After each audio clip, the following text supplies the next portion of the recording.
Buat lo yang pengen jadi konten kreator, hal ini yang bakalan lo rasain ketika lo pertama kali nanti ngonten. Hal pertama yang lo rasain adalah perasaan gak nyaman. Mungkin lo ngerasa gak suka ketika lo nonton ulang video yang lo buat. Apalagi ngedengerin suara lo sendiri. Rasanya pasti aneh banget. Dan lo juga bakalan kepikiran terus. Apakah konten yang lo buat itu bakalan disukai sama orang lain atau enggak ya? Dan yang bikin lo paling gak nyaman adalah lo bakalan kaget ketika ada orang yang lo kenal ngelihat konten lo dan mereka nggak ngasih tanggapan apapun. Kayak nge-like atau ngasih komentar sama sekali. Pasti lo bakalan kepikiran terus hal kayak gini. Kira-kira teman gue ngelihat konten gue reaksinya apa ya? Apakah dia suka? Apakah dia nggak suka? Apakah dia ngelihat gue alay? Apakah dia ngelihat gue lebay? Apakah gue terlihat narsis? Kurang lebih perasaan-perasaan kayak gitu yang bakalan lo rasain ketika lo pertama kali mulai ngonten. Kedua, lo ngerasa malu ketika mulai ada yang bilang kalau lo ini adalah YouTubers, TikTokers, atau bahkan selebgram. Tapi sebagai orang yang baru mulai dunia perkontenan, disebut sebagai YouTubers, TikTokers, atau bahkan selebgram adalah beban tersendiri buat diri lo. Ya lo bayangin aja sendiri, YouTubers mana coba yang subscribernya cuma 100,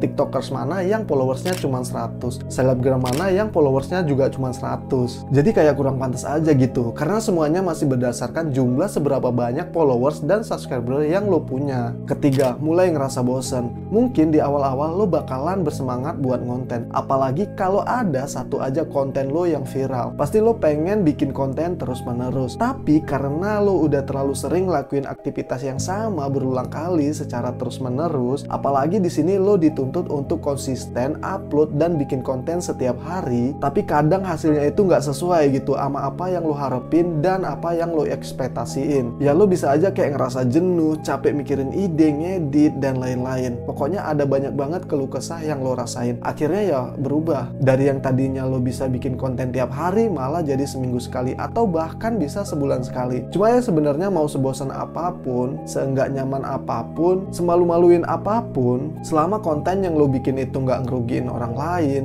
konten yang lo bikin itu tujuannya baik, misalkan ngasih edukasi atau informasi, jangan sampai lo sebagai konten kreator mutusin buat berhenti ngonten di tengah jalan. Karena ya lebih baik bertahan, lebih baik lo konsisten jalanin aja, karena kita nggak tahu hal kedepannya itu nantinya kayak gimana, meskipun harus pelan-pelan. Tulis pendapat lo di kolom komentar dan share video ini kalau lo ngerasa video ini bermanfaat.